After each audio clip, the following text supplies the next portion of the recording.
Selamat siang teman-teman. Sudah pada istirahat? Sudah pada makan? Kita akan berlanjut pada sesi yang kedua tentang terlahir kembali. Aku tulis dulu di sini ya. Terlahir kembali. Part 2.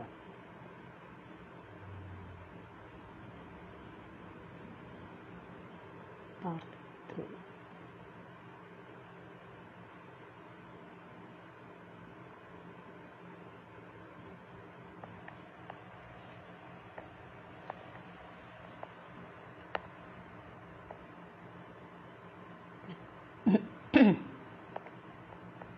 Tadi di part yang pertama kita sudah banyak membahas tentang reinkarnasi dan terlahir kembali sebagai suatu benang merah. Ada masa lalu, masa sekarang, dan masa depan. Tadi Suhu memberikan suatu analogi yang demikian. Nah, kalau kita tidak berada bahwa sekarang ada di masa sekarang, kita akan membicarakan masa depan. Kita harus menarik kembali ke masa yang sekarang. Demikian juga ketika kita membicarakan masa yang sekarang, kita akan menarik dari yang masa lalu. Hal inilah yang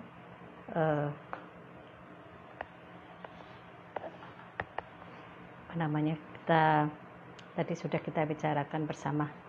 Halo Suhu Ningshu, halo Pak Aji. Kali ini tidak telat ya Suhu ya. Sebentar, aku invite dulu Suhu.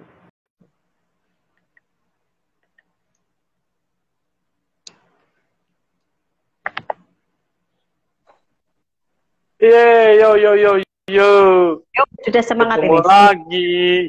Udah habis seger. Sudah seger. Iya, udah isi bensin.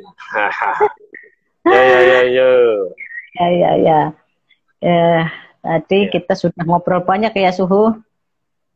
Yes.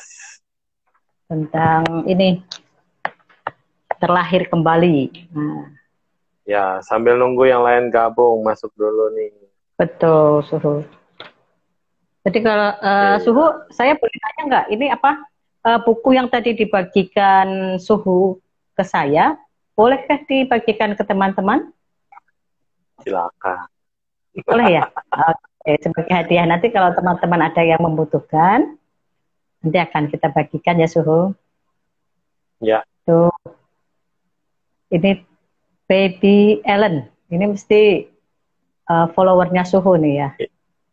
Ibu Lydia 1001. Tapi biasa suaminya kayak yang pakai. Iya. Kalau nggak suaminya ya ibunya. Iya. Selamat siang. Terima kasih sudah bergabung bersama kami. Jadi kita lagi seru-seruan ngobrolin tentang terlahir kembali.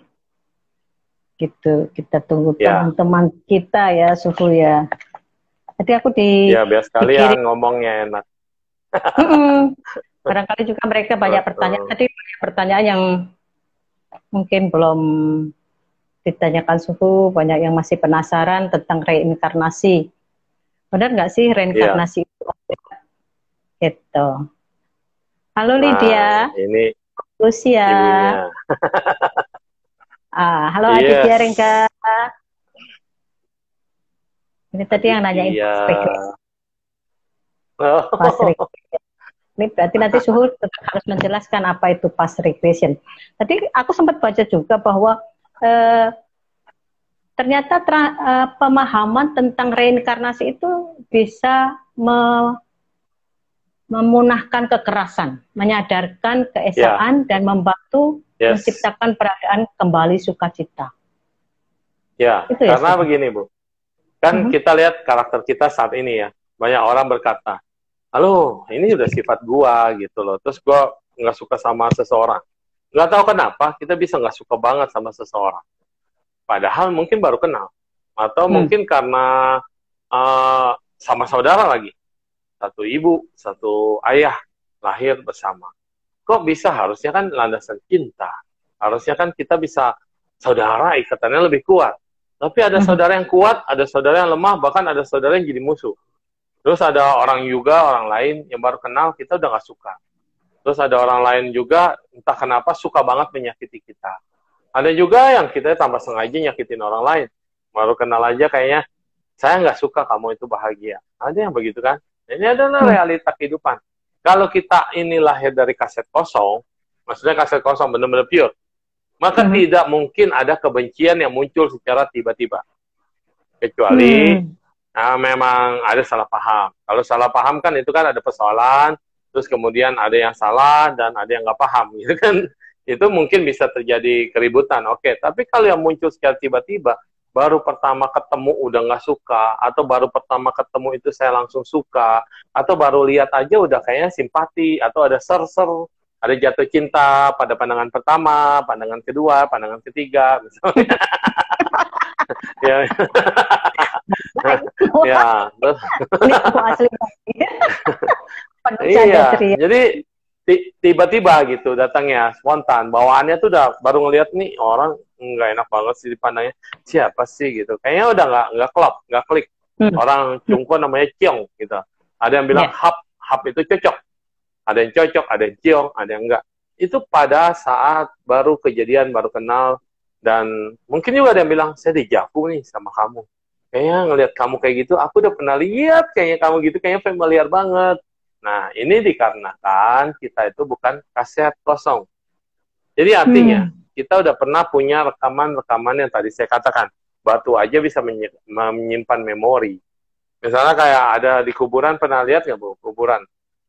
Orang bilang, tempat petilasan itu tempat para orang suci atau tempat sunan, itu katanya sunannya nggak dikubur di situ, tapi itu petilasannya. Tapi kenapa ada energinya positif banget? Terus suka ada orang lihat sekelebat, kayak bayangan beliau atau apa, terus kayaknya itu tempat yang auranya bagus banget. Nah, ternyata karena memang dia pernah melatih diri di situ. Jadi sehingga alam atau lingkungan menyerap energi positifnya, menyimpan energi positifnya, ya di situ, di barang mati, di tempat mati, di tanah itu. Ada tanah yang bisa keluar aura bagus, terus ada pohon dan macam-macam, ya itu saya nggak bahas. Tetapi maksudnya, dimanapun kita orang pernah menyimpan kenangan, memori, dan praktek pelatihan diri, pasti akan terekam dan baik. Jadi artinya, kesadaran kita ini aktif loh. Nah, jadi begitu dia ngelihat seseorang yang baru, SD card yang tadi saya bilang save di SD card itu, kita langsung search di dalam SD card. Kan kalau di handphone ada searching, di laptop juga ada search kan. Nah, ketika search nama orang ini, atau bentuk orang ini, atau gambar orang ini, mata kita langsung rekam, mata kita langsung lihat, lalu masuk dalam rekaman, dan otak kita langsung loading. Otak kita ini loading.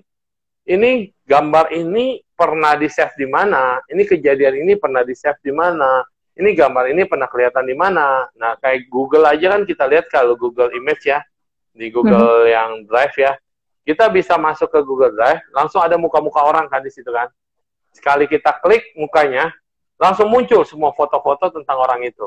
Ya kan? Di Google yang bendera itu, betul kan? Kita cuma klik gambar yang bulat-bulat ada muka orang itu, langsung satu klik, muncul semua foto-foto di handphone kita, yang ada orang itu doang. Ya. Kalau yang nggak ada dia, itu fotonya nggak muncul. Sama cara kerjanya juga begitu. Begitu mata ini ngeklik orang yang kita lihat, di-save ke dalamnya, terus kemudian fungsi kerja otak itu kan ada namanya kesadaran ke-7. Dia, selain kesadaran ke-6 adalah berpikir. Kesadaran ke-6 berpikir tentang orang ini, kesadaran ke-7. Dia klik, searching, klik yang bulat-bulat. Akhirnya dia nyari ke gudang kesadaran, dan keluar memori tentang orang ini. Jadi ada foto-foto gambaran, ternyata sekarang sih kita baru ketemu. Tapi pas live-nya, dalam masa lalunya, orang ini fotonya keluar, yang menyakitkan, yang menyenangkan, atau apa, pokoknya gambaran-gambaran. Ada yang keluarnya banyak, ada yang keluarnya satu-satu. Nah, kalau kita melatih dirinya hebat, kita sering meditasi, bisa keluarnya gambarannya banyak. Kalau enggak ya paling kahyanya, gambarannya, dijavunya atau apa, hanya part, hanya bagian-bagian aja. Tapi itu akan kelacak dan akan kelihatan. Makanya sehingga kita mengatakan, oh pantesan, saya sama dia tuh nyaman banget. Saya sama dia tuh kayaknya enak banget ya. Nah, tapi itu caranya adalah dengan meditasi. Meditasi itu sama seperti kita menenangkan pikiran dan searching menyusun file-file yang ada di memori kita. Itu dengan tenang, dengan recalling kembali memori kenangan masa lalu. Kalau ya kita nggak bisa lakukan itu, ya kita bisa bantuan dengan past life regression. Itu. Oke. Jadi semuanya ada data. Nggak ada yang nggak ada data. Semua itu ada data. Jadi istilahnya apapun yang kamu lakukan akan dicatat. Makanya dibilang, ada malaikat pencatat kebaikan, ada malaikat pencatat kejahatan. Benar nggak sih ada 2 malaikat itu yang terus nyatat kebaikan dan keburukan kita? Itu perumpamaan, Bu. Kalau seandainya di kanan kiri kita ada malaikat beneran, kasihan mereka capek banget nyatetin perbuatan kita. Capek lah. Ntar dia yang kesal sendiri, dia yang keki sendiri. Ini orang bukan pertama baik, jahat terus nih. Catatan gue makin banyak nih. Yang ini bilang, tuh, gue cuma segini, gampang nyatetnya. Yang nyatet itu semua adalah memori. Kenapa digambarkan ada malaikat? Supaya kita tuh selalu ingat bahwa janganlah melakukan kejahatan. Perbuatanmu selalu dicatat sama mereka. Jadi kita ada ketakutan di situ. Supaya kita digiring, supaya selalu ingat sama yang di atas, dan kita selalu terjaga. Aware perbuatan kita. Karena dicatat oleh malaikat. Coba kalau dibilang, kanan kirimu yang nyatat adalah pembantumu. Nah, siapa dia? Kita nggak peduli gitu kan. Nah, tapi karena dicatatnya malaikat, aduh, jangan sampai nanti kita keburu meninggal, terus kemudian, iya takut. Nah, itu dia yang terjadi ya. Nah, jadi sebenarnya memori kita menyimpan semua file tentang itu. Sehingga begitu kita meninggal, nanti kita nggak bisa bohong, Bu. Tinggal replay aja semua. Memori kenangan yang semasa hidup itu kayak gimana, tinggal kita play, keluar semua. Dan saat itu keluar, kita mau ngomong bohong gimana? Kelihatan toh. Yang justru kita butuhkan di dalam setelah kematian, bukannya rekaman kejahatan baik dan buruk. Yang kita butuhkan adalah itu pengacara yang membela kita dan bagaimana menghadapi jaksa penuntut umum. Gimana itu?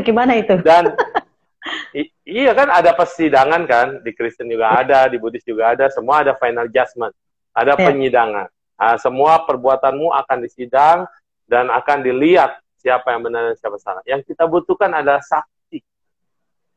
Saksinya kalau misalnya dia saksi. Ya. Kalau banyak orang bersaksi kepadamu, dia mengatakan, ini adalah orang baik, dia sudah membantu saya, ini sudah banyak menolong saya loh, ini orang ini baik banget loh, aduh selamat datang gitu di dunia akhirat, misalnya begitu ya. Welcome, aduh terima kasih, disambut oleh banyak orang yang sudah meninggal duluan saat kita meninggal. Lalu kemudian hakimnya mana? Emang kalian kenal ini orang? Ayo dia baik banget, gini. Karena banyak banget yang bilang baik, akhirnya hakim kan memberikan kesempatan kita untuk membela diri. Apakah kamu berbuat baiknya betul-betul dari hati atau cuma pencitraan? Nah, kita bilang, ya memang saya adalah orang yang senang pencitraan. Oke, tapi karena kamu baik, hukumanmu dikurangin dikit aja. Tapi kalau jawabannya, ya benar, saya nggak tahu kenapa, saya memang dari kecil suka menolong orang. Waduh, hukumannya didiskon banyak banget. Gitu kan? Itu semua adalah itulah kenapa kita harus berderma itu ya Suhu ya. Karena kita dengan berderma itu, mereka menjadi saksi-saksi kita ya. Ya, bukan hanya berderma. Kalau berderma kan hanya urusan duit. Tapi ya, kita bantu semangatin orang, menolong orang yang udah patah semangat, menolong orang yang mau bunuh diri, menyelamatkan binatang yang mau dibunuh, menyelamatkan apapun yang kondisi orang tadinya udah terpuruk, kita angkat kembali, menyelamatkan anak-anak yatim, menyelamatkan orang yang sudah tua, apapun perbuatan baik, itu yang paling luar biasa. Kalau berderma uang itu hanya materi, nanti Anda tidak akan miskin. Iya, kalau dana uang, Anda tidak akan pernah jatuh miskin dalam kehidupan apapun. Misalnya dia jatuh sebagai binatang pun, karena dia nggak pernah mau berbuat banyak, nggak pernah mau belajar untuk apa itu kebaikan. Setelah dia jatuh ke alam binatang ya, dia tetap akan kaya karena dia semasa hidupnya sering berdana uang. Jadi binatang pun jadi anjing yang bagus banget, disukai banyak orang, makanannya aja mahal, belum lagi salonnya, bajunya mewah, dan dia tinggal di rumah mewah, ranjangnya juga mewah. Anjing itu beruntung banget. Bahkan ada anjing yang dapat warisan dari majikannya. Nah, ada kan? Ya, ada. Itu orang baik banget secara materi, tetapi tidak mau menjadi bijaksana. Karena manusia lah, dewa atau malaikat, itu dia butuh plus bijaksana. Kalau binatang, dia hanya baiknya aja. Maka ada binatang yang baik banget, beruntung banget, tapi kebijaksanaannya nggak ada. Gitu. Waduh. Makanya kenapa harus ada widya? Widya itu pendidikan. Kayak Dharma Widya, pendidikan Dharma, terus kemudian apa Widya pendidikan. Kayak ibu kan banyak di sekolah ya, aktif di sekolah, ngajar sekolah, dan kemudian dalam pendidikan. Ini penting banget sebagai modal kita supaya jadi manusia itu bukan manusia yang bodoh. Bodoh bukan artian kata nilainya jelek, tapi bodoh itu tidak bisa membedakan mana yang baik dan mana yang benar. Bodoh itu karena dia tidak bisa menggunakan nuraninya. Bodoh tidak bisa mendengarkan suara hatinya. Di situ. Jadi, widya atau pendidikan ini untuk menambah kebijaksanaan kita, rasnya. Jadi kalau kita tidak memiliki pengetahuan tentang kebenaran, makanya kenapa firman itu kan kabar baik, kebenaran. Nah, kita harus belajar dalam firman itu, apa sih di balik cerita firman itu? Bukan cuma nangkep cerita itu plek-plek, tapi di balik cerita itu ada apa? Apa yang mau disampaikan? Apa manfaatnya? Dan kemudian untuk kita itu berguna untuk apa dalam hidup ini? Itu yang disebut dengan firman kebenaran. Kalau itu bermanfaat bagimu, bermanfaat buat orang banyak, dan ketika itu dikatakan oleh mulutmu sendiri, diingat oleh pikiranmu sendiri, dan disimpan di dalam hatimu, dan dilakukan oleh badan jasmanimu untuk melakukan kebaikan pada orang lain sesuai firman itu, maka firman itu akan menjadi milikmu yang sesungguhnya. Dia adalah jalan kebenaran yang mengubah kamu menjadi lebih bijaksana dan lebih wise. Gitu. Tapi kalau kamu hanya belajar doang, dan tidak tahu gunanya bagaimana, mempraktekannya bagaimana, dan dia cuma tahu sebagai ilmu doang, itu hanya dibagai pendidikan yang disimpan dalam kesadaran keenam atau cuma pikiran doang. Tapi dia tidak akan disimpan di dalam gudang memori. Kita mikirin, tapi gitu aja, lewat doang. Makanya kita belajar, SD, SMP kita belajar, lupa tuh. Gitu. Nggak ada yang kita simpan kan? Coba pelajaran SD masih ingat nggak Ibu? Apa-apa sih, itu banyak yang lupa. Tetapi kalau ada pelajaran kehidupan yang nyangkol, dan ada solusinya, dan itu ujian kehidupan kita, dan kita bahagia, atau kita bisa terangkat dari itu, dan itu nyimpen banget dalam memori kita, nah itulah ajaran kebenaran yang bisa kamu selalu simpan dan akan eksis selamanya. Jadi nanti akan terlahir lagi sebagai orang. Ibarat makan enak, ada di depan, cuma diliatin aja ya Suhu ya, nggak dimakan. Iya sih, kalau dimakan pun sebentar doang. Banyak orang sekarang kan perhatiannya bukan dimakan. Ada makanan enak, dia makan cuma makan, nggak merasakan nikmatnya apa, terus kemudian rasanya kayak gimana, ini orang masaknya pakai apa, bumbu apa, kita nggak mikirin ke situ. Kita cuma makan aja, apalagi zaman sekarang orang makannya itu sambil begini, sibuk sama HP, sibuk sama gadget. Makan hanya makan, perhatiannya di HP. Semua perhatiannya di sini bukan di lidah, bukan di makan, bukan di tekstur, bukan di perut. Ya kenyang, hanya kenyang. Dan akhirnya itu semua pun akan kebuang kan, dibuang, dan buang hanya buang. Tapi kalau kita rasakan makannya, nikmatnya, momen saat makan, kita bersama dengan keluarga, atau kita bersama bahagia saat kita sendirian makan, menikmati rasa makan itu baru direkam baik-baik, sehingga nanti akan muncul kebahagiaanmu apa? Makan. Keren. Kebijaksanaan ini yang harus selalu ditularkan. Apa ini? Iya, betul. Apapun sifat kasih pengetahuan sebelum kita mendapatkan pengalaman nyata. Ya betul Pak Jason. Betul, ya. Ini Jason juga, dia masih muda Bu casingnya. Ini sahabat saya juga, murid, bukan murid lah, kata teman perjuangan lah, karena memang saya lebih tua, tapi dia roh tua. Saya lebih tua, dia roh tua, gitu. Ngerti kan roh tua itu apa? Roh tua itu adalah manusia yang lahir terus-menerus menjadi manusia dan mengalami penyempurnaan dalam pembelajaran, gitu. Nah, jadi nggak semua orang bisa disebut roh tua, Bu. Kenapa? Misalnya ibu saat ini lahir ke surga ya, lama di surga menikmati keindahan surga, lalu kemudian harus turun lagi ke bumi. Ini kalau pandangan Buddhis ya. Misalnya ibu harus turun lagi nih ke bumi karena mungkin ada kesalahan atau masa waktunya sudah habis atau ada misi dan tugas. Jadi kelahiran manusia itu ada satu karena waktu sudah habis, dia harus jatuh. Kedua karena karma buruk atau hukuman, dia harus jatuh. Ketiga, punya misi dan visi yang harus dijalani di dunia ini. Maka ibu rela lahir dulu jadi manusia sampai misinya habis, naik lagi. Gitu. Atau dikatakan sebagai tugas, kurir atau nabi atau apalah istilah bahasa umumnya. Nah, jadi yang mereka yang disebut ini yang turun lagi, dia akan dari kelahiran ke kelahiran akan penyempurnaan terhadap pengetahuannya dan prakteknya. Dan kemudian realisasinya sampai nanti dia akan kembali untuk ke atas atau dia mau lahir lagi. Tergantung itu tekadnya dia bagaimana. Tapi selama dia hidup, tujuan dia adalah bukan untuk kepentingan dirinya sendiri. Dia pasti misinya adalah untuk kepentingan orang lain, merangkul, membahagiakan orang lain, dan selalu menolong orang lain. Inilah yang disebut dengan juru selamat. Jadi di Buddhis, juru selamat itu namanya bodhisattva. Satwa adalah makhluk. Ya, bukan marga satwa ya, kalau marga binatang. Marga satwa itu binatang. Kalau satwa adalah makhluk.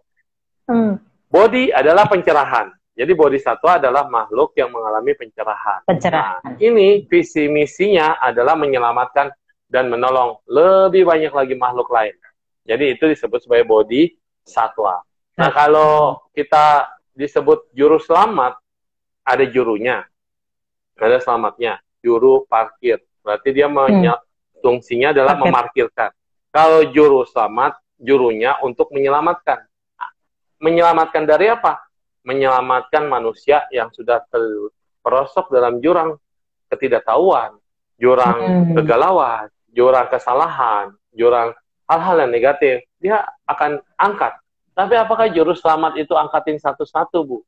Ada Ibu Meta sini, saya angkat, ya kita anterin ke sana, lalu kemudian saya turun lagi, angkat lagi, ada Pak Haji misalnya, angkat Anwar misalnya, angkat siapa?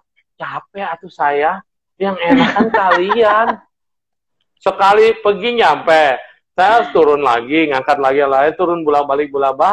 Akhirnya saya cuma jadi sopir, bukan jadi juru selamat. Paham ya?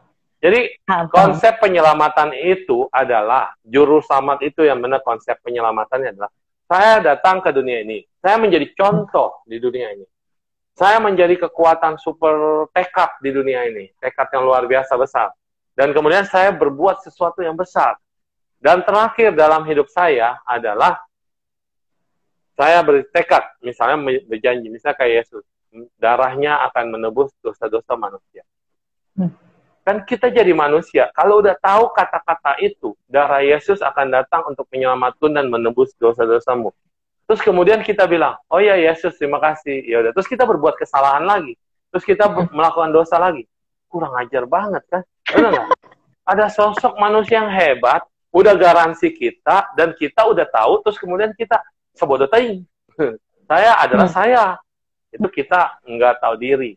Tapi kalau kita yang mengerti, oh ya Tuhan, terima kasih, kamu sudah hadir, kamu sudah datang, dan kamu sudah menebus dosa kami dengan darah-darahmu, maka saya bertekad, saya juga punya tekad, saya tidak akan melakukan kejahatan, terus saya tidak akan melakukan pelanggaran apa yang dilarang olehmu. Dengan demikian, saya punya tekad, punya janji, dan saya akan berusaha on the track untuk tidak menyusahkan orang. Kalau enggak, hidup saya, percuma dong, sia-sia. Menyusahkan yang udah menebus dengan darahnya, untuk kita, untuk saya. Siapa saya? Siapa saya? Coba. Siapa kamu? Emang kamu hebat banget sampai harus khusus saya bersihkan dari kamu. Wah. Iya, tapi karena kita punya tekad, kita berkata ada sosok yang luar biasa yang mau membantu dan menembus saya punya kesalahan, saya akui kesalahan saya, itu udah masa lalu. Dan saya mulai saat ini, saya akan berubah. Dan ketika saya katakan saya mau berubah saat ini, dan saya akan terus mengikuti jejak apa yang ditinggalkan, apa yang dipesankan, apa yang ditorehkan, apa yang dituliskan. Ya ikutin, follow. I will follow you. La la la la la la la. Jadi yang di-follow adalah kebaikannya, sehingga juru selamat atau bodhisattva sudah bikin jalan, dia misalnya kita mau naik gunung nih, udah dikasih petanya nih, ini naik gunung ini lewat jalur sini, pintu sini, nanti di sana ada yang udah bekas, tinggal diikutin aja jejak-jejak yang sudah pernah dikasih. Kita tinggal follow his path, makanya ada jalan salib. Mengapa kita harus mengikuti? Kita nggak perlu minggul salib. Iya, salib yang berat itu dengan paku dan segala macam. Kita nggak perlu itu untuk kita buktikan saya adalah orang kuat. Kalau kamu hanya begitu, berarti kamu cuma menunjukkan kekuatan fisik. Tapi ketika kita mengikuti jalan salib itu, dengan merenungkan ada sosok manusia besar yang pernah hebat, yang memberikan kita ajaran kebenaran dan mengajarkan jalan yang benar. Jadi jalannya itu adalah bukan jalan salib yang berkilu-kilu, tapi itu adalah jalan kebenaran yang menuju cahaya, jalan kebenaran yang menuju pembebasan sempurna, jalan menuju kebahagiaanmu yang sesungguhnya. Nah itulah yang kita panggul adalah sosok kita. Tapi apakah kita mau panggul terus? Ya harusnya diletakkan dulu beban ini dan kita jalani, karena yang manggul adalah beliau. Beliau sudah memanggul itu untuk kita. Jadi kita nggak perlu disuruh manggul juga untuk beliau, nggak perlu. Tapi kita harus mengikuti jalan itu. Dan yang dipanggul adalah kebaikan. Yang dipanggul adalah firman-Nya. Yang dipanggul adalah nyatanya, realitanya. Yaitu sampai kita menuju jalan cahaya. Ini depan. Sama, Buddha juga begitu. Buddha udah naik ke gunung. Sebelum gunung, kita melihat ada gunung. Oh, gunung ini kayak gini ya. Wah, terus kemudian orang identik gambar gunung, anak kecil kalau suka gambar gunung segitiga doang, segitiga ada matahari. Jadi gunung itu ibaratnya segitiga. Padahal nggak semua gunung segitiga kan. Nah, tapi rata-rata pasti begini, karena ada puncaknya. Jadi karena ada puncaknya itulah, maka digambarkan segitiga. Dan ketika kita mulai mendekat ke gunung, dan kemudian masuk menyusui gunung, ternyata kita nggak lihat gunung. Yang kita lihat adalah hutan. Betul kan? Kita ngikutin jalan kecil atau jalan setapak atau jalan besar, pokoknya kita ngikutin jalan itu yang sudah ada, yang udah pernah dibuka jalan sama orang. Nah, juru selamat atau Buddha itu dia buka jalan, buka track. Sehingga kita tinggal ngikutin aja, asal serius, benar-benar dan sungguh-sungguh, tinggal ikutin aja, follow his path namanya, mengikuti jalannya, itu udah pasti nyampe kok. Nah, tapi ada orang buru-buru, pengen naiknya cepet. Sampai di atas, dia lupa, proses apa sih yang udah lu lewati tadi? Hah, emang ada apa? Saya nggak lihat apa-apa, karena saya hanya fokus pada jalan saya. Akibatnya, dia hidup cuma cepat mengejar sampai di atas, iya, untuk dirinya sendiri, dan dia tidak melewati apa-apa di dalam kenangannya, dalam ingatannya. Tapi ada satu lagi yang pelan-pelan, dia lihat pemandangan kanan, pemandangan kiri, ada burung lagi bertelur, terus kemudian ada musang, ada tupai, ada pemandangan, ada bunga, ada apa. Nah, dia menikmati itu semua dalam perjalanan.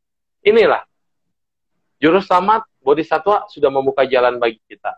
Kita boleh jalannya sambil menikmati proses. Sambil ada orang ketemu, sambil orang teman perjalanan, ngobrol, saling tukar pikiran. Oh, kita satu tujuan loh. Ayo, sini, jalan sama-sama. Kan kalau orang yang selfish, orang yang egois, ketemu sama orang lain, dia bodoh amat. Dia teruskan, dia lari, ngejar sampai tujuannya kan. Tapi kalau orang yang besar hati, orang yang jiwanya besar, ketemu sama teman, disapa. Halo Bu Meta, mau kemana? Atau belum kenalan. Halo Bu, mau kemana? Ke atas ya? Ayo, namanya siapa? Ibu Meta. Dan akhirnya kita berjalan bersama. Ketemu lagi nanti, ada Rika Lim nih, ada Dora. Silakan masuk. Dan kemudian berjalan bersama-sama sampai menuju tujuan. Tadinya kita sendirian, akhirnya jadi ramean. Terus ramean kita lihat pemandangan, saling tukar. Di situ ada itu loh, di sini ada ini lah. Saling memberikan informasi. Dan akhirnya kita jalan dengan kebahagiaan, tetap sampai pada tujuannya. Dan begitu sampai tujuan, cuma gitu doang. Wow, tidak ada lagi yang tertutup. Mata ini semuanya terbuka. Yang tadinya kamu nganggap di belakang gunung ini adalah ini sesuai persepsimu, di sebelah sono ada gini sesuai persepsimu. Begitu sampai di puncak gunung, oh ternyata cuma ini loh yang kita pikirkan, ternyata berbeda. Ternyata saya pikir gunung cuma gunung, di balik sana nggak ada apa-apa. Ternyata ada gunung-gunung lain, ternyata ada danau lain, ternyata ada kota lain. Wah, pemandangannya bisa luas tanpa batas. Nah, inilah pengetahuan. Ketika kita sudah sampai top, pengetahuan kita terbuka. Nggak ada lagi kacamata kuda, nggak ada lagi sama blocking mindset, nggak ada lagi yang membuat kita, gue yang paling benar, kayak lu salah. Semua mau lewat dari jalan barat, timur, utara, selatan, agama apapun, kalau udah sampai di puncak gunung, udah nyampe di puncaknya, ketemu juga kita semua di sini, ya. Nah, terus yang kita lihat, emang ada beda yang lu lihat. Emang karena lu berangkat dari barat, terus kemudian berdebat sepanjang jalur barat itu ada ini yang kita debatin. Terus saya dari timur, ini. Wow, pokoknya jalan timur ini begini. Kita pakai walkie-talkie atau kita teleponan dan saling berdebat. Karena di jalan barat mungkin lebih gersang, di jalan timur mungkin lebih subur, di jalan selatan lebih banyak binatangnya, di jalan utara lebih banyak susahnya, batu kerikilnya, cobaannya, pohon tumbang, angin taufan, hujan turunnya di situ semua. Kayaknya kan susah banget ya. Saling berdebat antara kehidupan, antara teori. Itu makanya tadi saya baca ya, Suhu, bahwa di reinkarnasi itu tidak mengenal waktu atau tidak mengenal gender. Bahkan dalam reinkarnasi itu dari yang cowok bisa menjadi cewek, bahkan yang dari penulis kitab suci Kristen bisa menjadi ulama dan lain sebagainya. Tapi sebelum Suhu menjawab itu ada pertanyaan sebentar. Dari Aditya Rengga, berarti belum tentu setiap jiwa lahir di dunia memiliki misi jiwa. Betulkah Suhu? Betul, dia nggak ngerti ngapain dia lahir. Karena hanya dorongan karma dong. Tadi saya jelasin dulu ya. Itu udah hubung-hubungan, telepon-teleponan, debat, tapi sampai di puncak, semuanya sepakat. Semuanya sepakat setelah sampai di puncak. Ternyata puncak itu begini, keadaannya begini. Akhirnya saling memaafkan. Sorry ya, gue nggak percaya lu gini. Itu kan track lu. Ya udah kita tukeran. Nanti lu turun dari sini, gue turun dari sini. Akhirnya kita saling memahami. Orang udah mencapai pencerahan tertinggi, dia nggak jadi sombong. Karena yang dilihat adalah semua sama. Yang dilihat adalah persamaan visi misi. Dan akhirnya mereka kan kembali menyusuri. Waktu lu ngomong gini, emang kondisinya kayak apa? Dan akhirnya mereka tukeran jalan. Ketika tukeran jalan, oh ya bener ya, kasihan lu ya yang dari timur ya, banyak halangannya ya. Waduh, luar biasa. Berarti jalanku itu sebenarnya lebih mulus ya. Tapi gue masih komplain loh.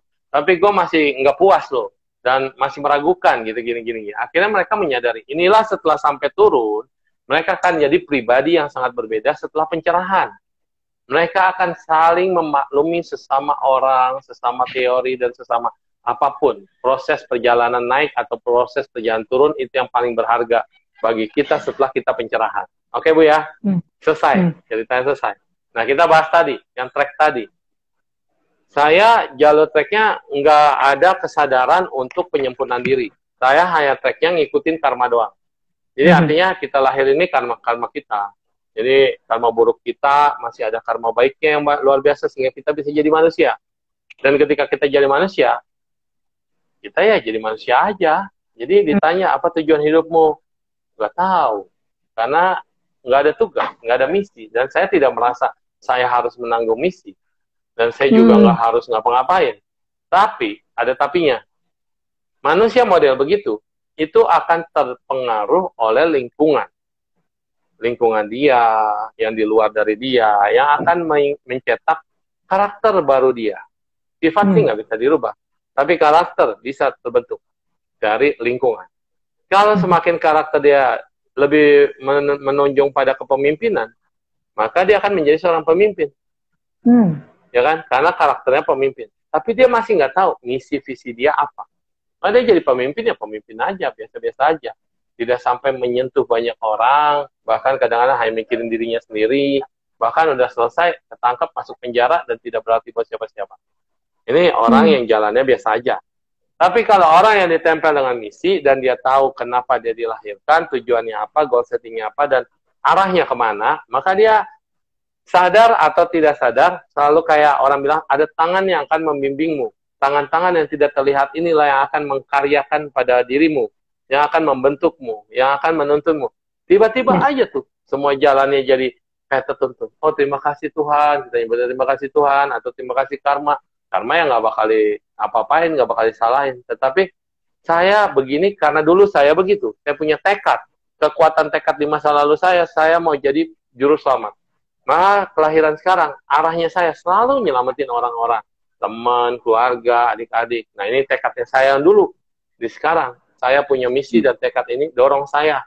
Sehingga orangnya kok nggak tegaan. Kok jadi orang kayaknya, gimana ya, happy-happy jalanin hidupnya. Terus kalau ngeliat ada orang sedih, aduh, gue juga jadi sedih. Ikut membantu. Atau minimal kalau dia nggak bisa bantu, dia kasih nasihat. Atau dia menemani. Itu alami, Bu. Alamiah muncul dari inner, bukan sesuatu yang dibuat-buat. Ya. Paham ya? Kan ada orang yang pura-pura, ada orang yang benar tulus. Iya, tapi pencitraan kalau baik kita terima aja, Bu, karena baik. Jangan ditolak lah, lebih banyak yang pencitraan lebih bagus. Karena kemarin saya pernah bahas, pura-pura baik itu lebih baik daripada nggak pernah kebaikan. Nggak pernah ingat. Betul. Tadi udah dijawab. Udah setengah jam lebih. Berarti belum tentu setiap jiwa. Berarti belum tentu setiap jiwa lahir di dunia ini memiliki misi. Iya. Misinya hanya lewat aja, numpang lewat. Nggak ada binatang juga tidak bermanfaat. Jadi binatang ada yang tidak bermanfaat. Kutu, apalah binatang-binatang yang tidak bermanfaat. Ada binatang yang bermanfaat. Ada binatang yang berkaki banyak. Ada binatang berkaki 2. Ada binatang berkaki 4. Ada binatang lidahnya 2. Bercabang 2. Dulu suka menjilat. Jadi indah sekali ya. Itu apa namanya? Yang susah itu adalah binatang berkepala 2. Atau manusia kembar dempet, kembar siam. Ya ada ular kepalanya 2, ada bunglon kepalanya 2, ada ikan kepalanya 2. Nempel kembar siam. Itu kasihan. Itu kasihan. Karena? Kenapa kasihan? Waktu masih hidup nih, kita misalnya dekat banget ya, ibu sama saya itu dekat banget ya. Terus kita itu bertekad. Kita ya, semoga nanti ya akan selalu bersama-sama. Karena aku sangat sayang banget sama kamu, kita akan lahir lagi sama ya. Terus aku tidak akan mampu berpisah darimu. Aku, ini janji loh ya, janji ya. Terus aku tidak akan pernah meninggalkan sedikit waktuku untuk berpisah darimu. Kita akan selalu bersama. Tambah sengaja tuh kita ngomong. Iya, kemelekatan, janji, tekad, sumpah, atau apapun itu ya. Pokoknya, apapun yang kamu rasakan, pasti aku rasakan. Apapun yang kamu makan, pasti aku makan. Iya kan? Benar nggak? Kelahiran selanjutnya kita satu badan. Karena satu hati, satu perut, satu apapun yang tadi dikatakan. Apapun yang kamu ginikan, saya akan gini. Dan kita tidak akan berpisah walaupun sedikit pun, walaupun sejengkal pun. Ngomongan itu sih, ngomongan sastra. Ngomongan kayak tekad biasa, tetapi itu jadi tekad dan kemudian akan terrealisasi dengan sesuatu kekuatan mewujudkan kita nempel jadi satu badan, kepalanya 2. Saya tidak pernah berpisah darimu kan? Nah, jadi kalau mau tekad, mau janji, mau apa ya, mikir dulu yang benar, jangan asal-asalan. Berhati-hati dalam bicara ya, berarti ya Susu ya. Nah, kalau misalnya hubungan dengan itu Su, kita sudah terlanjur pernah ngomong ya, tapi dalam perjalanan waktu kita menyadari bahwa itu sesuatu yang salah. Apakah itu bisa dibersihkan? Putus. Dibersihkan sih enggak, diputus bisa. Rekaman itu nggak bisa di-erase. Rekaman itu tetap ada, tapi bisa diputuskan, bisa supaya di-hide. Hide itu ya artinya dia nggak mencuat lagi gitu. Nah, kalau dengan bukan cara apa? Tetapi di-improve. Di-improve. Itu lebih bijaksana. Semua apapun yang menimpa pada diri kita, kenangan-kenangan buruk, kenangan apa, kita terima dulu. Saya menerimanya. Saya menghargainya. Saya menerimanya. Dan kemudian setelah kita terima, saya akan menggunakan ini untuk memacu saya menjadi lebih baik. Saya akan menggunakan ini sebagai pelajaran terindah bagi hidup saya. Ini namanya peningkatan kesadaran. Level kesadaran sudah meningkat, muncullah kebijaksanaan. Kebijaksanaan ini sudah ada, maka kita tidak akan menerima lagi dan membedakan lagi. Tidak ada non-dualisme. Non-dualisme, tidak ada dualisme maksudnya. Tidak ada dualisme, artinya kita sudah menjadi non-dualisme. Nggak ada lagi pikirin ini putih, ini hitam. Nggak ada lagi, karena semuanya adalah sunyata atau kosong. Artinya, kamu jahatkah? Yang mana bagianmu yang jahat? Oh, ternyata bukan kamu itu jahat, tapi kamu tidak tahu. Kamu dalam kegelapan. Wajar dong kalau namanya kegelapan itu nggak ada cahaya, kamu tidak bisa melihat dengan jelas. Tapi setelah kamu mendapat pencerahan, kamu itu seperti disorot cahaya dan tiba-tiba lampunya terang. Ketika kamu terang, kamu baru melihat, oh ternyata samping saya ada ini, ada ini, ada ini. Ada kenangan ini, ada dia, ada segala macam. Pada waktu gelap, saya merasa saya hanya sendirian, dan apa yang saya lakukan itu semuanya suka-sukanya saya. Jadi setelah kita dalam keadaan non-dualisme ini, kita akan menerima. Nggak ada yang jahat sebenarnya. Juga nggak ada yang baik sebenarnya. Yang ada adalah proses perubahan dari kemajuan level batin kita. Ini kalau bisa nerima, Bu. Tapi kan orang nggak bisa bertindak seperti itu. Maka bahasa awamnya, kita katakan, baiklah, kamu melihat dulu kesalahanmu, lalu kamu coba, ada sesuatu yang membungkus kesalahanmu. Ini dibikin secara narasi. Kamu ada membungkus kesalahanmu, dan setelah kesalahanmu ini terbungkus, dan kamu bawa itu naik ke atas. Ketika naik ke atas, kita serahkan pada yang kuasa. Sugesti, narasi, membimbingmu, sehingga kamu mengeluarkan semua unek-unek, semua beban, ketika kita naik ke atas, sugesti. Beban itu masih ada sebenarnya. Tapi karena dia percaya, karena dia yakin, enteng nggak langsung dia merasa feelingnya? Ya, pasti. Enteng ya? Pasti ya? Iya, bebannya udah dibuang, bebannya sudah dilepaskan. Saya nggak kuat Tuhan, tolong kamu terima beban-beban saya. Tolong saya serahkan dengan sepenuh hati. Tulus, plong. Padahal itu masih ada dalam pikiran kita. Tapi ketika kita udah lepaskan itu, kita menerima itu, sama seperti sampah. Kita nyimpen sampah, kita nggak bisa ngelola sampah. Akhirnya selamanya kita lihat itu tumpukan sampah, itu jadi bau, itu jadi busuk, itu jadi kotor. Siapa yang mau deket sama kita? Nggak ada kan? Ya. Nah, kalau kita bisa recycling itu, kita pisahkan. Ini sampah plastik, bisa bermanfaat buat saya, menuju sesuatu keuletan yang sifat plastik lah. Ulet, bersih, bisa dibikin jadi ember, menampung, ada fungsi. Ini sampah-sampah busuk, sampah-sampah sayur-sayuran, buah-buahan, kulit-kulit, dan segala macam. Saya nggak butuh ini, tapi ini bisa di-recycling dengan tanah, dikasih cacing, dan kemudian akan bermanfaat menyuburkan ladang batin saya yang sedang kering, ladang batin saya yang gersang. Ini bisa kepake buat kompos. Terus ada sampah-sampah lain yang kayak yang gimana, nggak bisa bermanfaat, ya udah, diekstrak, dikumpulin, mau dijadiin campuran semen, kayak mau dijadiin apa, mau dibuang, silakan. Ini ada recycling batin, sehingga kita akan melihat memang bau, tetapi bisa bermanfaat. Tapi kalau orang nggak punya recycling batin, selamanya dia akan komplain, ngeluh, berat, nggak ada semangat, dibilang hidup juga nggak hidup, dibilang mati juga nggak mati. Kan nyebelin orang yang kayak gini, bener nggak? Yes. Kayak lu useless banget sih jadi manusia gitu ya. Kalau kita ngomongin gitu, dia makin sedih lagi, Bu. Dia makin tertekan lagi, dia makin sedih. Aduh, aku dimarahin. Aduh, aku disalahin. Padahal orang cuma bilang semangatin, ayo maju, ayo maju. Saya nggak bisa. Ya udah, selamanya kamu akan bisa. Itu. Nah, pikirannya leading, pikiran ini memimpin, dan pikiran ini bagaimana kita bisa menghadapi, oh ternyata saya lahir di dunia ini bukan sia-sia. Minimal, saya harus berterima kasih pada satu orang. Sebelum saya berterima kasih dengan yang di atas, mau berterima kasih pada pencipta, kayak berterima kasih pada kebaikan, kayak berterima kasih pada semesta, tapi saya harus berterima kasih pada satu yang paling luar biasa, yang sudah melahirkan saya, ibu saya. Tapi ibu pun karena ada bapak, kalau nggak ada yang nanam saham, mau sama siapa? Bisa ada tercipta kelahiran gitu kan. Nah, tapi yang pertama adalah ibu. Kenapa ibu paling pertama? Makanya bapak itu nomor 2 selalu. Dan ibu itu selalu nomor 1. Karena ibu lah yang menanggung semua kita selama 9 bulan. Yang kita makan kan darah ibu. Yang kita makan juga makanan ibu. Yang kita rasakan perasaan ibu. Semua tentang ibu dalam kandungan. Kita hanya janin kecil yang bersatu dengan ibu, yang berada di dalam air ketuban, airnya ibu yang menjaga kita. Coba kalau ketubannya pecah, mati kita. Nggak ada kehidupan, nggak bakal bisa lahir lagi. Tapi ibu itu menjaga air ketuban supaya jangan pecah, maka kandungannya dijaga. Nggak boleh berlari, nggak boleh ini, nggak boleh itu, nggak boleh gegabah, nggak boleh jatuh. Betul kan? Ibu yang sudah 9 bulan. Kalau bapak kan cuma nanam saham doang, dia nggak peduli. Kayak orang kaya, gue gebrukin duit, gebrukin sini, gebrukin situ. Udah.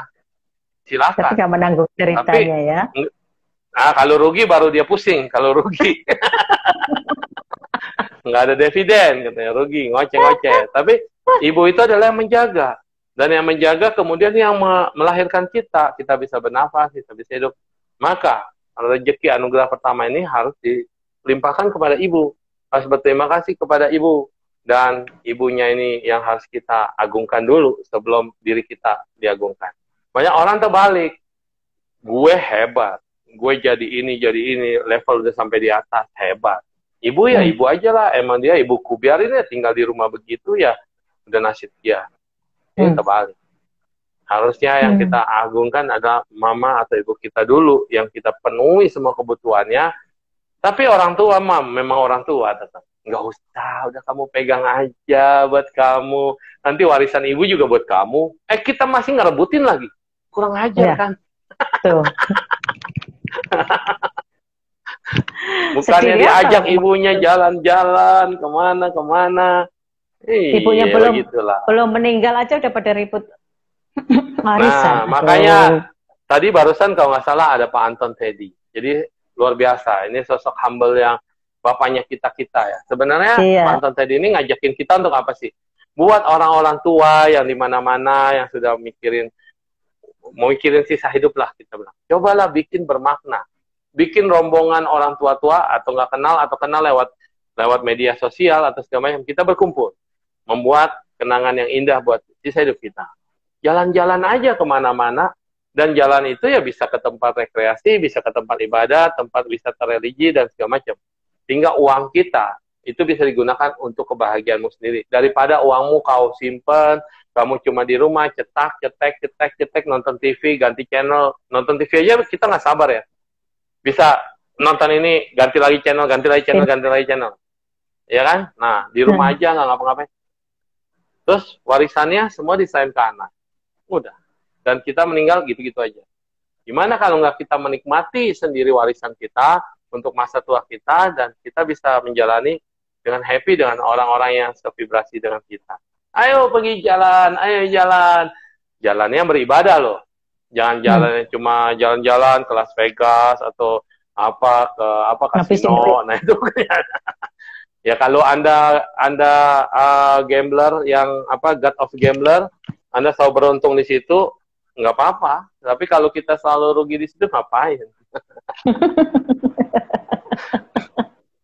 Wah, luar biasa banget ya kebijaksanaan dari suhu ini yang ditularkan ke kita. Wah, ilmunya tentang itu hanya bijak sini, Bu. Sini, ini sana. Bijak sini, bukan bijak sana. Nah, ketika saya kasih ke Ibu jadi bijaksana. Jadi yang di sini bijak sini, yang di sana bijak sana. Aduh. Oh, saya pink ya. Warna saya kok jadi pink gini ya? Aduh, kayak lagi jatuh cinta. Bunga-bunga artinya saya penuh dengan kebahagiaan, cinta-cinta surgawi maupun indrawi maupun ini. Memantul ini vibrasinya. Iya, karena gini loh Bu, saya sih bukan saya nggak tahu ini omongan saya atau bukan saya ngomong, saya nggak ngerti. Tapi yang kita bahas ini adalah sesungguhnya bahasan dari hati, bukan bahasan dari otak, bukan bahasan dari rekaman. Saya tadi baca buku ya mau ngomong ini tapi nggak ada yang keluar, ya kan? Kita baca tadi nggak ada yang keluar. Karena itu adalah produk orang, Bu. Itu yang ditulis sama orang. Itu bukan yang ditulis dari kita dan muncul dari hati kita. Jadi pembicaraan kita 2 sesi ini adalah dari hati. Pembicaraan dari pengetahuan kita yang terdalam gitu. Jadi ngalir aja. Nah, gitu. Dan jadi saya happy ya. Beneran. Karena biasa vibrasi kebaikan, saya kan host. Saya belajar sama orang. Jadi kalau di vibrasi kebaikan itu saya yang belajar sama orang-orang. Jadi mungkin ada yang bisa memberi pengetahuan saya yang baru, atau kenangan yang baru, atau hal-hal yang baru, dan saya melengkapi aja. Tapi kan hari ini kan saya Jadi Ibu Mita yang host. Memang seharusnya begitu, karena suhu itu yang penuh ilmu, ditularkan ke orang. Saya yang nanya-nanyain aja. Kayak Lois tuh. Lois gitu tuh. Nah, katanya iya. Itu iya nanya. Kan dia narasumber ya, saya hostnya. Malah dia yang nanya, pinter kan? Oh, yang waktu sama suhu itu ya? Iya, saya hostnya. Nah, jadi vibrasi kebaikan ini ya Bu ya, di mana kita bisa belajar dari banyak orang. Karena saya biksu, hanya agama Buddhis yang saya ketahui. Tapi kan ini kita bicara tentang human. Human ini adalah manusia. Dan manusia itu beragam. Ada budaya A sampai Z, ada agama A sampai Z, ada keyakinan A sampai Z. Ini adalah manusia. Maka vibrasi kebaikan itu, yang saya nggak tahu ada di Ibu. Yang Ibu tahu ada di saya atau nggak ada di saya. Jadi kita saling take and give atau give and take. Iya, saling melengkapi. Nah, itulah namanya kebaikan. Jadi kebaikan jangan dimakan sendiri, jangan cuma dipelajari sendiri, tapi ini harus di-sharing loh, harus dibagi loh. Karena ini gratis. Yes. Ingat Bu, ini gratis. Banyak orang salah kaprah. Mungkin dia ingin jadi mata pencarian, tetapi ilmu yang dianugerahkan kepada dia, ilmu yang dititipkan kepada dia, itu dia jual, dia share. Apakah salah? Nggak salah. Memang itu profesinya, nggak salah. Tetapi kebaikan, jangan pakai embel-embel. Kebaikan. Tapi kalau ilmu pendidikan, ilmu apa, silakan. Itu adalah pengetahuan dunia. Pengetahuan yang harus orang bisa bayar. Oke, nggak ada masalah. Tapi kalau namanya kebaikan, itu tanpa embel-embel. Kebaikan lah, healing lah, kesehatan, terus kayak apa lagi ya, pokoknya yang berhubungan dengan jasa, menolong orang, itu nggak pakai embel-embel. Dan itu free, karena kita hanya menggunakan apa yang sudah diberikan dari semesta untuk kembali ke semuanya juga. Jadi dari atas, kembali ke semua.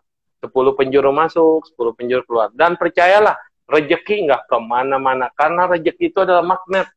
Ketika kebaikan itu sudah menjadi dirimu, nempel semua yang lain-lain, panjang umur, usia, kesehatan, rezeki, semuanya ini akan datang kepadamu dengan sendirinya tanpa kau inginkan. Tapi kalau kita makin ingin dikejar, makin jauh. Betul banget. Kemarin aku bikin status tuh, suhu. Gini. Berhati-hatilah ketika kamu mengajak berbuat kebaikan. Karena ingatlah bahwa kebaikan itu tanpa bersyarat, kebaikan itu tidak bersyarat. Ketika kamu menetapkan suatu syarat dalam melakukan suatu kebaikan, coba tengok hati nuranimu, apakah itu bukan suatu arogansi? Aku bilang gitu. Ya, ada benernya, ada enggaknya. Kalau yang benar, orang yang benar akan bilang itu benar. Kalau orang yang nggak benar akan bilang pembelaan diri, excuse, gitu, karena dia nggak terima. Nggak ada orang yang suka dikatakan arogansi. Jadi ketika kita nempelin kata arogansi aja, itu sudah stempel loh Bu. Jadi misalnya saya ya baca status ibu, waduh, kayaknya saya di stempel arogansi. Itu yang nyentempel siapa? Bukan ibu loh. Ibu itu cuma nulis status, tapi saya yang baca, saya tempelin sendiri gara-gara baca statusnya ibu. Jadi pikiran kita menguatkan, oh ya saya arogansi. Benar. Terima kasih Ibu. Tapi saya udah cap saya arogansi. Efeknya bisa dia jadi down, bisa dia jadi up. Karena diberikan kesadaran dan pencerahan. Jadi kadang-kadang saya mau nulis status Bu ya. Positif.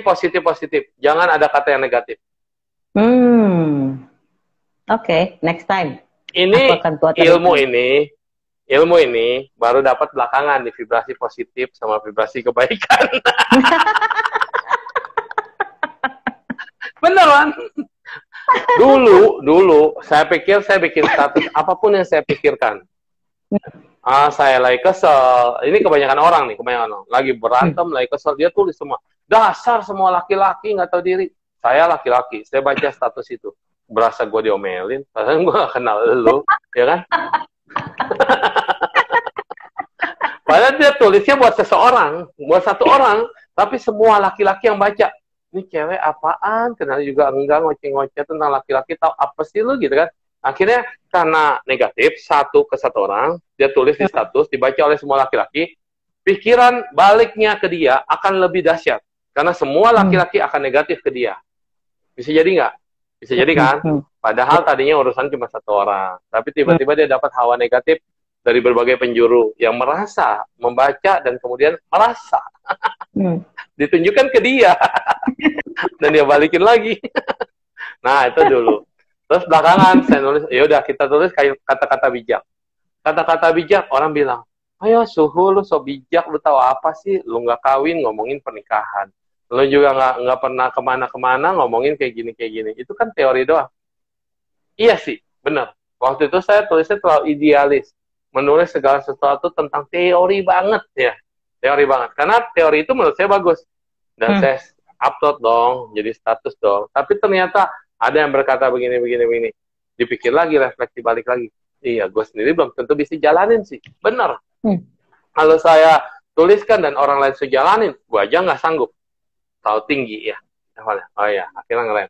Terus udah ngerem, ada ya. Akhirnya saya memutuskan nggak nulis. Ditanyain, Pak Suhu pelit amat sih, kalau punya ilmu bagi-bagi dong. Nggak nulis. Ayo dong. Kita lagi butuh nih, lagi garing nih. Lagi pengen nulis nih. Akhirnya bingung, bingung juga. Nulis salah, nggak nulis salah. Terus akhirnya pencerahannya di mana? Pencerahannya, ya kau tulislah yang berdasarkan memang pengalamanmu, pengalaman sesuatu, atau yang memang itu ada dasarnya. Dan orang baca itu bisa adem, bisa teduh. Oh ya ada, tulis. Tetap aja, ada yang ngomong A, B, C, dan D. Akhirnya, jangan pikirkan orang lain, ya. Tapi pikirkan suara hatimu sendiri, dan berbuatlah sesuai apa yang kau inginkan, tetapi jangan pernah menyakiti orang lain. Oh ya, akhirnya ya udah.